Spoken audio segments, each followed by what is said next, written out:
Hi, Candice. Justin, Dylan's dad. You didn't see anybody else around here? His truck is there. Yeah, I know.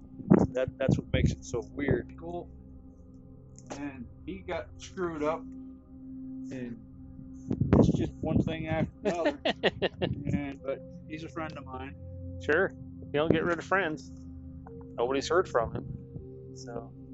Well, that's not uncommon for Dylan. I don't trust him very much. I'm not saying he did it. It was the eve of summer 2022 in Box Elder County, Utah, like the remote of remote Utah.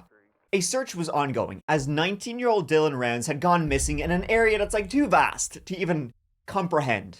It seemed like everyone in this big area with a small population was out there to help, but little did the police know that one member of their search party was hiding a horrifying secret. You know, I kind of realized that I cover more stories from small towns and these like middle of nowhere places than I ever do from bustling cities, because it seems like if something's gonna go down, it's gonna go down in a place where everybody knows each other's business and everybody's pointing the finger at each other. And everybody has got a story to tell.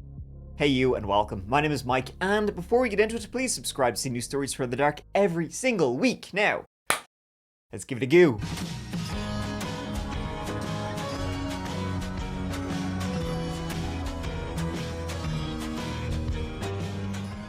It was Memorial Day 2022 that at around 2 p.m, 19-year-old Dylan Rounds was reported missing. Dylan had been living in Lucin, Utah, a place that, you know, had once been one of them stops along the old railroad. But now it's not a place you want to stop, like at all, whatsoever.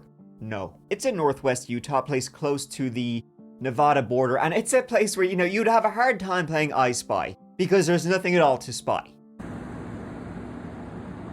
It's just so empty. So when this young fella vanished, well, it was quite the mystery, folks. Dylan Rounds was living out here by himself, and he was originally from Rigby, Idaho, a 4-hour drive away to the northeast, and his family still lived there. He had come all this way to work a farm by his lonesome. He was mad about the farming, couldn't get enough of it. He'd be out there, you know, doing farming things. You know, and everyone would describe him as he was a farm boy at heart, very hard worker, very dedicated. See, when Dylan's grandfather, his dad's dad, purchased the land, originally, he basically gave Dylan the opportunity, here's your big opportunity, do you want to work it by yourself? Dylan said, hell yeah. He jumped at it. He wasn't interested in being, you know, working a 9-to-5-er. He wasn't interested in, you know, going out there and meeting ladies. He was interested in getting into the farming. So Dylan was now in the ghost town of Lucin, running the 600-acre farm by himself. And it would take a lot, you know, to get going. It would take a couple of years for it to really, you know, take off, as the land wasn't the most like arable out there. But Dylan, one thing you'd say about him, well, I already said it, so I'll say it again. Hardworking, dedicated, determined to make it work. It was his life's dream. He'd been out there for some time by this point, a couple of years, and by all accounts, the farm was running very well. There was no issues, no problems. He was happy as Larry out there. All was good until folks, we get to Memorial Day weekend at the end of May 2022. The missing persons report filed May 30th, 2022. See, Dylan Rounds had been at the farm, you know, working hard. He got a long ass summer, you know, ahead of you. He was somebody last spoke to him was on Saturday, which was May 28th. His grandmother had given him an ring that Saturday morning, just before about 7 a.m. That morning, they were yapping away, talking about this and this and that.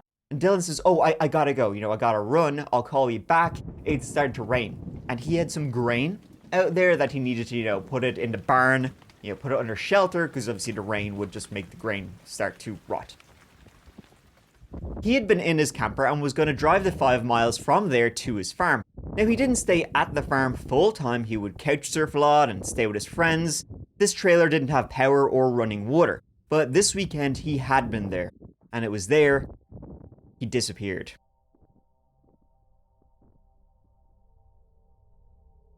After that phone call with his grandmother at approximately 7 a.m, he wasn't heard from after. He didn't call his grandmother back. She tried to call him again then on the Sunday, no answer. And then on the Monday, she asked some family, could you, you know, pop over, maybe have a look at him, see if he's okay. They went over there. They saw nothing. And so with no contact, you know, from him for over, 48 hours at this point, They filed a missing persons report that Monday, Memorial Day.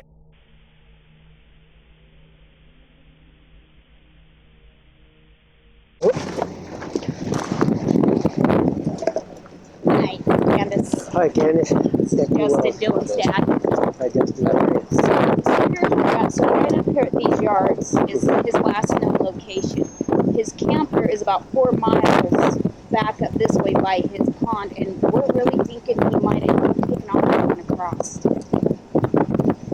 An officer showed up to the area at 5:36 p.m. that day and met Justin's parents there, who had just made the 4-hour trip from Idaho, his mother Candice and his father Justin, and neither of them could really think of where he could be. And Justin loved the farm. It's not like he would run away or whatever.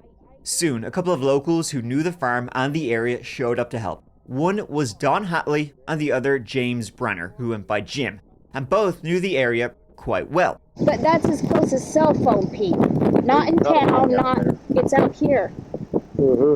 Off of that road. So are you guys, I used to work with Dylan, Brenner's grandfather. Yeah.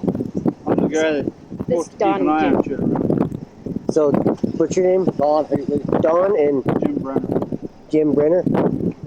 Both Don and James, Jim, would become suspects early on as they both knew the area super well, they would keep an eye on it, and both would be the likely lads to be the very last person to see Dylan. As you can see, this is a big area, and who knows from there where he could have gone. His phone last pinged here, and that was it. And he wasn't in the camper. Doesn't look like anybody's been around. I checked It's been raining off and on since Saturday, so any fresh tracks were kind of mushed out. Yeah. He was on that back road down there. We ought to go look that way. I didn't realize it. I don't know how. Can you guys show us? I mean, I we're don't know how not he would do it though, and he had the green truck. No. Walking. walking. That doesn't mean that's his exact location. That's the closest cell phone That's ping. the last ping for... It had last pinged though, like near one of the cell towers on his farm, but like in a 15-mile radius. That's a lot of like... I mean, it's also like 15 miles, there's a lot there, and there's also not a lot there. So police checked Dylan's property, his farm, and found nothing truly out of the ordinary. Jim Brener showed them around. He lived close to where Dylan had his barn, and he would help out from time to time, but was mostly doing his own thing, sorta living off the grid. He said he hadn't seen Dylan at all that day, the Saturday, so the timeline was sorta strange. Dylan had said he was going over there in the morning to the barn to shelter his grain, and Jim lived very close to that barn. So that morning, Jim would have been here, and if Jim heard activity in the area where he lived, he would always pop out, see what's going on. He was sort of one of those very territorial sort of guys. The truck was outside the barn, not inside like you would have expected if Dylan wanted to cover it. Also, the seat was not in the position Dylan would have usually sat in. His mom, when she went in to get inside the truck, she said she would usually move the seat when Dylan had been using it previously, but this time she hadn't. There were no marks on the ground leading to it as if it had recently driven through the rain, and it was clean, though the wheels were muddy. It seemed like it had been moved and perhaps cleaned recently. Okay. Beware, it's dirty. Okay.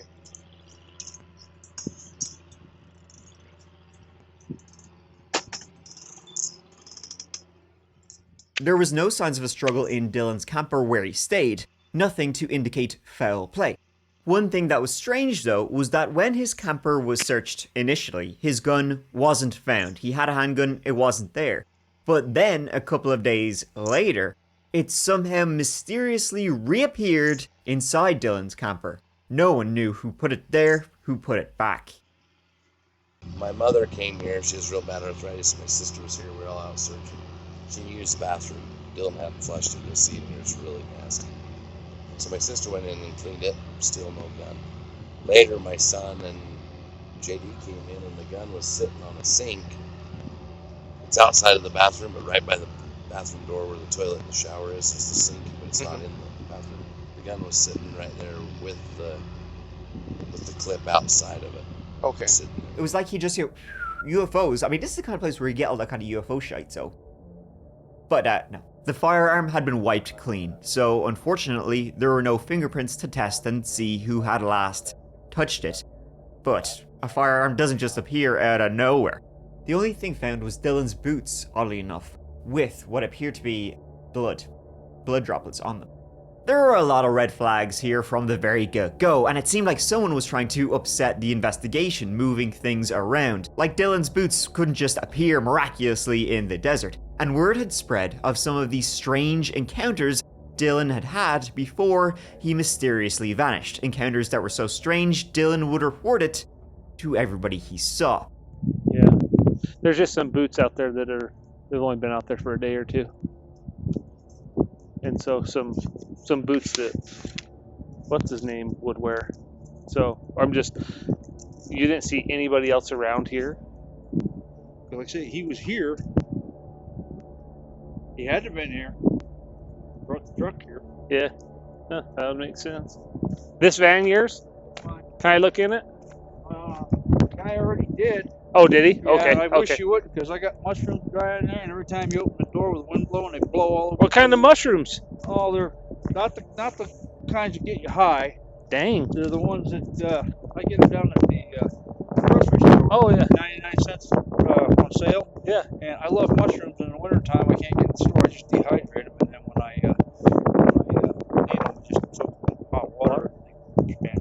Oh, that's pretty cool. Yeah, no, if they've already looked, I'm not going to open it. So, okay, well, they'll be here for a while. See if... They said his phone pinged, and I don't understand it. His phone pinged down there. His car was there, his keys were there, his phone was missing, his wallet was missing, and it seemed like he was barefoot. Like, what could have happened? The searches started immediately and were extensive. Had he simply gone on a hike and gotten bitten by a snake, fallen into one of the many, many mine shafts that littered this place? Well, no, because his boots were left behind, and he loved those boots. They were like his everyday boots. He loved those boots so much that they're the type of shoes or boots, where as soon as you're wearing them and they're worn out, you buy the exact same pair again. So they knew he was wearing them. So where could he have gone? And it's not like there would be many people around this place where, something no good. See, Dylan was last physically seen on the Friday before May 27th at a local bar. But when I say local, I mean like Nevada, Utah local. I mean, it was still like a 30-minute drive, like good couple of miles away. So like a bit of a hike. Now this bar was in the town just over the border in Nevada to the town called Montello. It was called the Saddle Store Bar. The police, they went, had a go, started asking around. He went there often, and his friends lived in a place behind the bar where he often crashed to, showered, whatever, so had he gone there to visit his friends?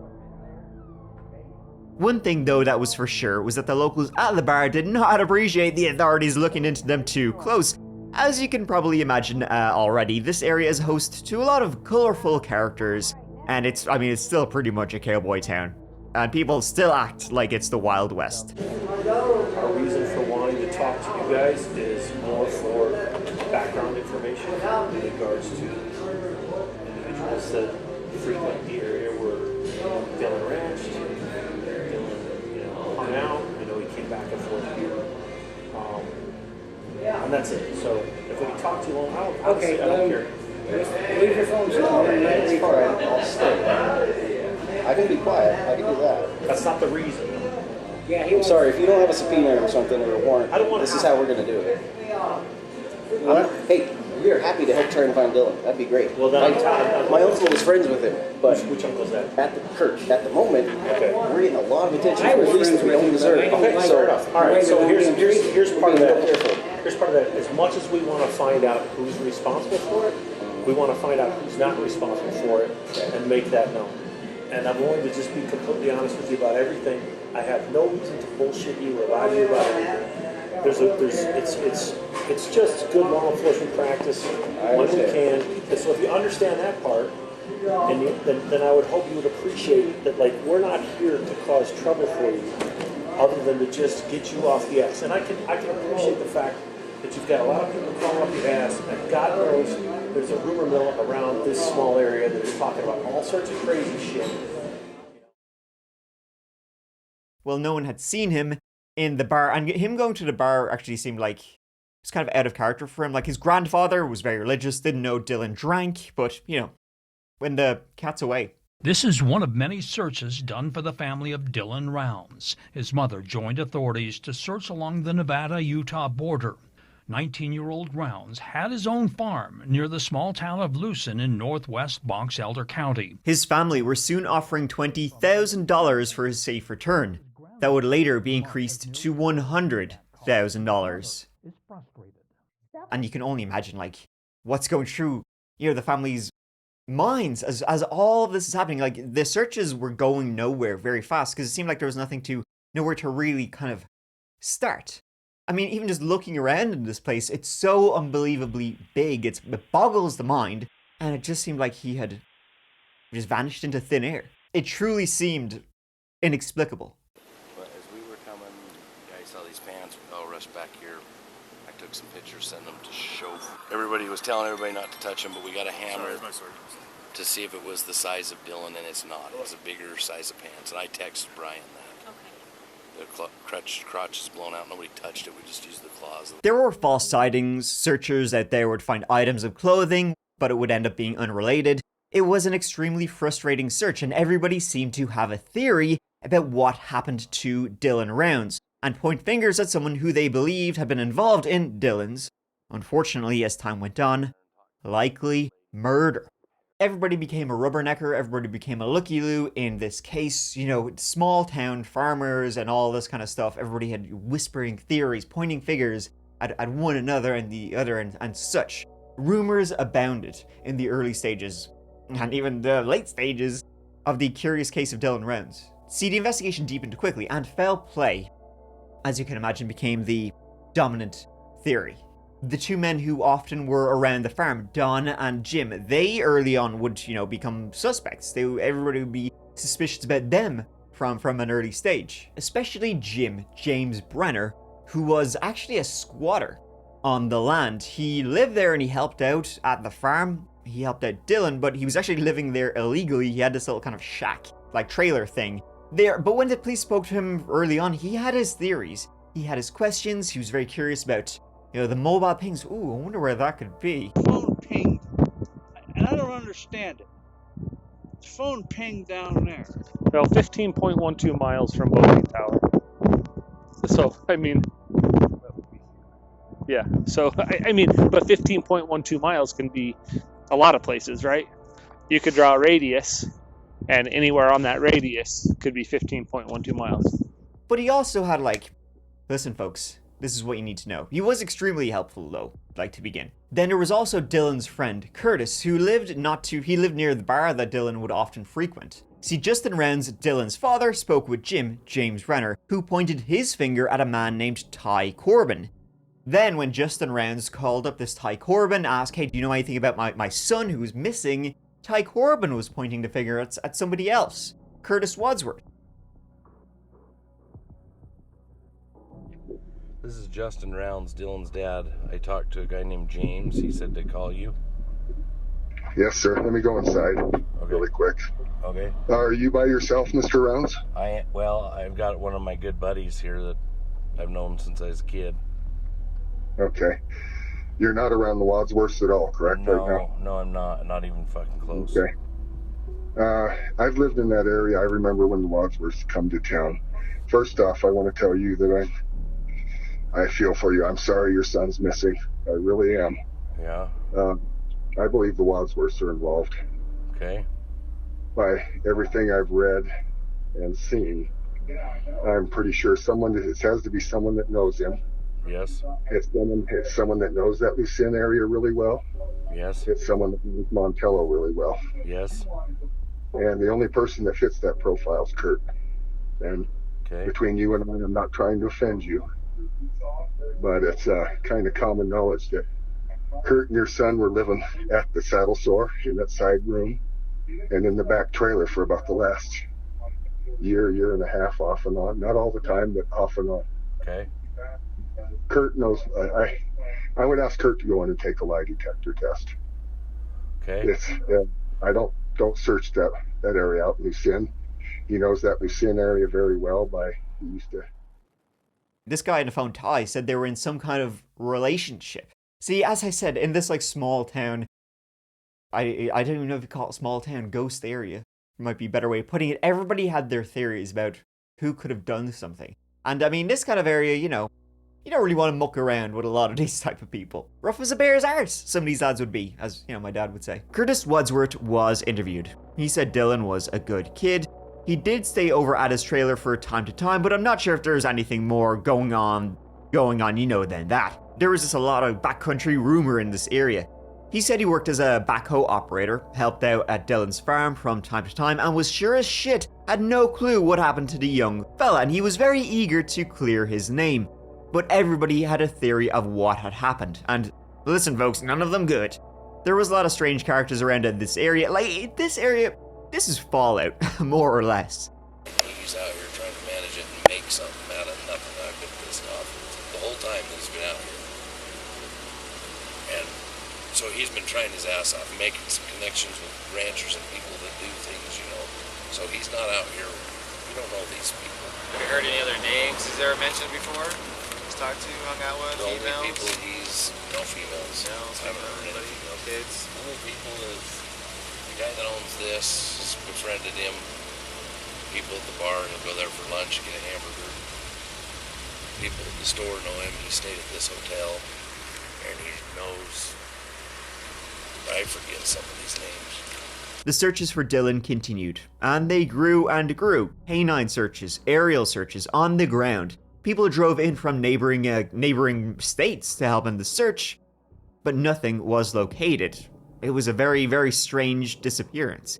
The long-abandoned mine shafts became a leading theory that his likely body at this stage, had been dumped down one. Dylan seemed like a smart, ambitious, and dedicated young fella running this farm all by his lonesome in an area he didn't really know that well at all, surrounded by strangers. But it seemed like he was doing a good job at settling in and making friends all around them. Unfortunately, he made one he shouldn't have. A man with a checkered past and a deadly temper. Like, something else that happened not long before Dylan disappeared is that he had been driving down the road. Dylan would tell the story to his family before he disappeared that he had been driving down the road this day, and as he had been driving, he had seen somebody off to the side of the road who flagged him down. This guy was walking along the side of the road barefoot. Dylan pulled up alongside him, and Dylan would say this guy was acting really, really erratically, and was sort of demanding, phone now, phone me. Gimme. Dylan was worried about this guy, and he said when he was relating the story to other people, he said he refused to give this guy a ride, though it seemed like he did actually give him a ride. Maybe he was just embarrassed that he gave this guy a ride. So who was this strange guy Dylan was telling the story about before he disappeared? Because this guy was later seen in that bar in Montello, Nevada, where Dylan would often frequent, asking about him. And then somebody else would give this strange man a ride to Dylan's trailer. Who the shit is this guy, and what's his relationship with Dylan? Dylan was telling everybody he was a crazy guy who tried to pull him over on the side of the road, and Dylan just drove off, when in reality Dylan actually did give him a ride, and then he later showed up at Dylan's place. 5:25 is when Dylan ran into Chase with the desert and called me right after. Do you guys know Chase? We know of him. He steals. Yeah, that's what we've heard. What about Dylan? Do you guys know Dylan at all? Never heard of him. Chase. Yeah. So Chase is out on that ranch out there, is that what you're saying? Somewhere out there. Okay. Because he was supposed to be in Idaho. He was later tracked down, and his name was Chase Venstre, and he had a wicked history, including police standoffs that required SWAT involvement, and he had multiple felonies. He had active warrants from Montana and the US Marshal's Office. How well Chase and Dylan knew each other, though, it's sort of unknown. And get this, Chase was also somebody that James Brener, had mentioned when the police had shown up to investigate Dylan's disappearance. Say this Chase guy is bad news. Chase Vector. If you look up 2016 in Ogden, the SWAT team was called to his father's house, and when they finally got a warrant to get in there, they didn't find him, and they went back in. He was up in the attic, laying in the rafters with insulation over. As I said, the night before he disappeared, Dylan had gone to the bar. Jim told police that Dylan had been in there bragging about how much money he was making. Something Jim would say, well, not the kind of bar where you want to be bragging about how much money you're making. A lot of shady people would be passing through there. I guess, and you do not want them to know what's in your wallet, let me know. Alrighty. Like I say, you don't go in a bar and brag about how much money you're making, especially in that bar. This Jim guy says that Dylan been in town at the bar, whatever, bragging about how much money he makes and this and that. But I talked to, it doesn't really sound like my son. Chase Venstra did come forward when he heard the police were looking for him and said he had nothing to do with whatever happened to Dylan. I've been dragged through the mud with this thing with Dylan. You guys know that I'm innocent. I don't. We're not looking at you as a suspect or anything. Anything at all? Yeah. No, we haven't for a while. We were able to figure that out. I mean, it didn't take much, He was a fairly top dog suspect from the start, but the police, they got him, they spoke to him, and he was questioned fairly thoroughly. And although he had a pretty, I don't know what you want to say, rank, wicked history, no, they would discard him from having anything to do with Dylan Round's disappearance. He was alibied for the day that we know, Dylan was last alive. Though, as a quick aside, he's pretty busy, this Chase Venstra guy, because as of September 2024, he is a wanted man on the run with 5 felonies that he has yet to answer for and is still wanted by the Box Elder County authorities. Last seen in Montello, Nevada, maybe at the same bar. But one person, multiple people are saying, got a bad feeling. Hairs stand up on neck when we see this guy and speak to this guy is, of course, the man who has many other names on his lips. 58-year-old James Brener, the guy who was saying, oh, interesting, being very helpful, but maybe you should look into this guy. Maybe you should look into this guy. Oh, I had a bad feeling about that guy. James Brener had a lot to say about others, and it would turn out that others would have a lot to say about James Brener. Okay. Dylan says he's a pretty good guy, just kind of a little off. Yeah. James was squatting on the land. He lived in a trailer that was right beside where Dylan would have placed his grain to shelter it. And Jim, he also had a number of previous convictions, and even an active warrant. But one thing that would later stand out was Don Hatley, the other guy who would, be in the area. Don Hatley was a friend of the Dylan Rounds' grandfather, so he'd kind of keep an eye on the area. Well, Don Hatley would later have a bit of a chinwag with the police, and he would say, folks, isn't that funny that after Dylan Rounds disappeared, James Brener gave me some firearms to hold on to for him. Maybe James didn't want to be found with these guns. It was pretty interesting. And James, as a felon, was not allowed to have firearms. So that was kind of well, you can get him on that. Don Hatley was a good friend of Dylan's grandfather and a good friend of Jim Brener's. He also knew things it seemed he wished he didn't know, and had his suspicions about his friend Jim, the one person who was in the area when Dylan disappeared. He was a man trapped between wanting to find the young fella, but also fearing the very worst about a man he regularly hung out with even on the day Dylan was last seen. But I also want to say that if there's anything you know that you're not telling us, or anything that either you haven't told us the truth about, or things that you haven't told us that we would want to know. I mean, now's the time. I'm not going to withhold information. Not going to withhold information? No, hell no. Anything that Jim said? I'll tell you something. Okay. I really don't think it has anything to do with anything. You guys found ammunition and stuff at Jim's. Yeah. Who brought us black powder rifles over my place? Okay. Thank you. I appreciate that. Where are those? Well, I put one behind my bed, in my bedroom, and the other one's leaned up in the corner next to the table on the couch.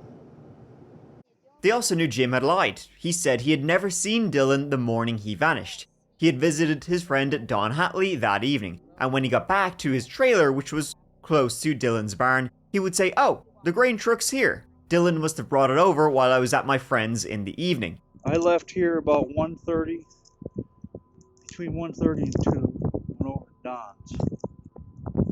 And I was there until about 9 o'clock at night. When I come back, that truck was here. Okay.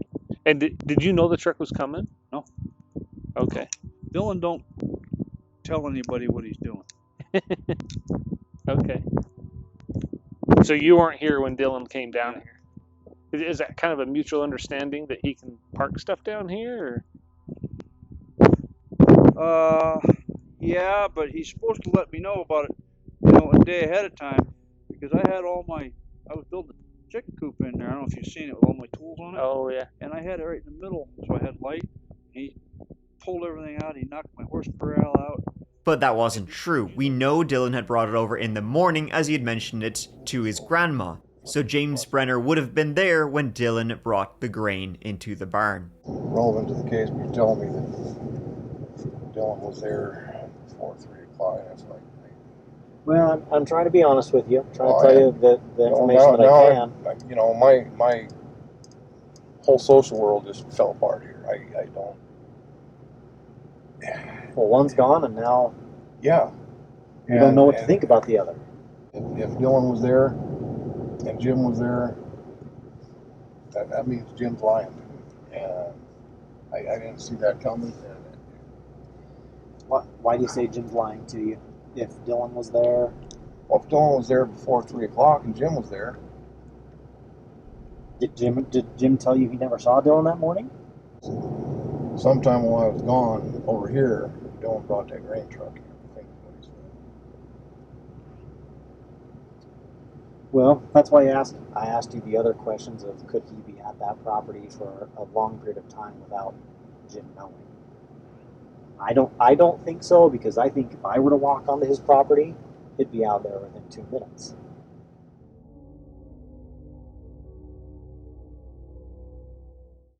There's a warrant for your arrest. I'm going to let you know about it right now. From Maryland? So we're going to pick you up and take you to jail with us. Oh, God damn it. So what I want you to do, I know before you talk, you place your hands on your head for me. Interlock your fingers. Okay?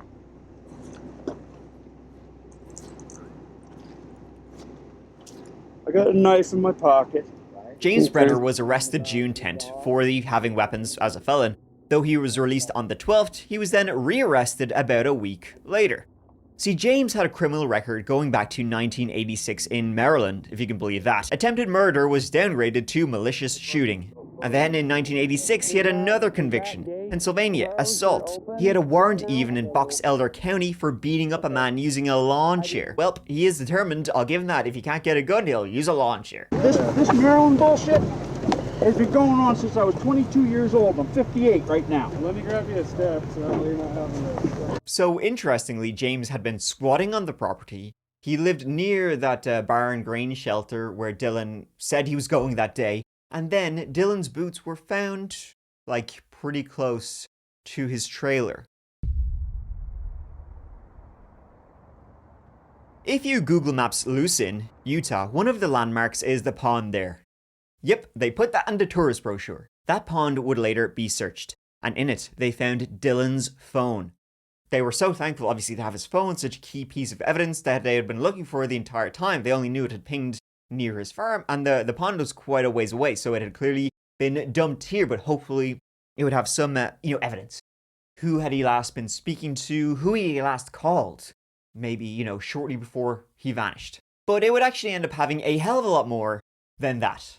It showed a lot of his final communications, photos. It also showed something that Dylan did not take at all. How this was taken, nobody knows, but what it showed was his killer in blood. James Brener, covered in blood, cleaning a firearm. And this was taken the day Dylan vanished. It's just one thing after another. But he's a friend of mine. Sure. You don't get rid of friends. It was a time-lapse video. How it was taken, we don't know. The phone literally just decided to film the killer, I guess. Or James Brener had accidentally swiped or pressed a button, and it was time-stamped at 7:27 a.m. on May 28th, half an hour after Dylan ended his call with his grandmother. The shirt James was wearing was later examined and found to have Dylan's blood on it. James Brener's cellmate, while James was in prison on the felony weapons charges, his cellmate would later want to speak with the police also, saying that, oh yeah, James Brener, Jim, yeah, he told me all about how he murdered Dylan Rounds. Did you have any guess why the Box Elder County Sheriff's Office would maybe want to talk to you about anything? Yeah, Kind of. Okay. What's that, you think? My cellie. Who's that? James Brener. Okay. Do you think you have anything that might be able to help us? Maybe. What's that? 2 different locations where a body might be. Oh, yeah? Yeah. Where are those? West Desert. Well, okay. That's helpful. We think he's there, too. He's trying to put it off on somebody named Chase. Okay. And, This guy was saying, yeah, he told me all about it, and guess what? He told me he was trying to pin the murder on Chase Venstra, who was already cleared. Already had been cleared at this point, but remember, that was one of the first names that James Brener mentioned the day the police showed up to search for Dylan. And I know he killed the guy because he was jealous of him. Spoiled ass little rich kid is what he called him. That Brent, you're using too many pronouns. When you say he killed him, you talking about Brener killing him or this guy named Chase? Brener. Okay. Yeah, Brener, he's told me, he's told me so much of it. But I wouldn't stop in the West Desert. I would look inside of a septic tank also. A septic tank? Yeah, a septic tank. Why do you say that? Because he's come across and told me all these things he's thought about and checked into, and then he starts laughing and says, "You guys could be walking right over top of the body." So, I just wanna start off like I'm being completely upfront with you and honest with you about everything. Honestly, anything that you tell us, we're going to be somewhat skeptical of, just like you're skeptical of us, right? I get it. James Brener was ultimately charged with Dylan Round's murder in March of 2023, despite the police still not having Dylan's body. He was charged with first-degree murder, but as part of a plea deal which included leading the authorities to Dylan's body, which he did in early April 2024, he pleaded guilty to second-degree murder. And after almost 2 years of finger-pointing, of lies, and one of the strangest videos I think I've ever talked about in one of these good old true crime videos, well, Dylan's body would be found. He had been left out there in the desert. He actually was, there was a lot of them out there because animals had unfortunately gotten to him as well. But at least his parents could finally have, some solace knowing that they had their son back and that the guy who did it was in prison. With Jim entering a plea agreement, he received a reduction from first-degree felony aggravated murder to second-degree murder. Brener was also convicted of 2 weapons-related charges, second-degree felonies. He was sentenced to up to 30 years in prison for each of the 3 counts he pleaded guilty to. He was also given credit for the jail time he already served. Now, Dylan Round's parents, Justin and Candice, they wanted him to serve the death penalty. They wanted him dead. But, he was 58 in 2022. He's 60 now. He's gonna get up to 30 years. It is quite a high chance that this is a death sentence for James Brener. And that is where we end with this strange ass case. People from the very start were suspicious of James Brener. Well, for a start, he had a very violent history, including attempted murder that was downgraded for whatever reason. But he was also just living there illegally. He would have been in the proximity of where Dylan was last known to be. And then when you have a miraculous, I think the only way you can sort of put this is a miraculous video that was somehow taken, perfectly pointing at him, showing him cleaning a gun, covered in blood. We still don't know how that video was taken. That's literally a miracle. That it was taken and that it was pointing at him as he was doing this. And you know what else though? The motive remains a mystery. James Brener, he pled guilty, so he's never said why exactly he did murder Dylan Rounds. It seems like he has quite the temper.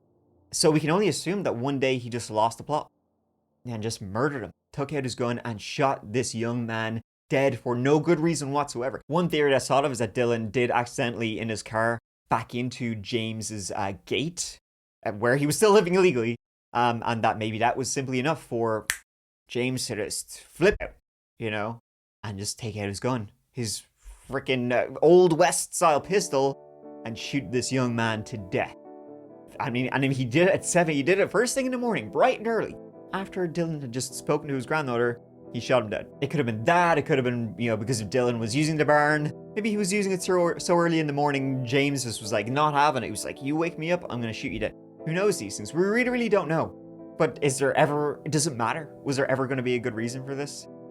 I doubt it. What likely happened was that there was some kind of altercation in the shed. Over a fence, even Jim Brener admitted that Dylan had hit. Dylan don't tell anybody what he's doing. I was building a chicken coop in there. I don't know if you've seen it with all my tools on it. Oh, yeah. And I had it right in the middle, so I had light. He pulled everything out. He knocked my horse corral out. So I didn't know what the hell was going on. Or perhaps over something else we will likely never really know. James had his history, clearly had a temper, and clearly had no issue shooting people. I guess he saw himself as a real, yeehaw cowboy with that 6-shooter, and he acted like one. Regardless, he went after Dylan armed with it.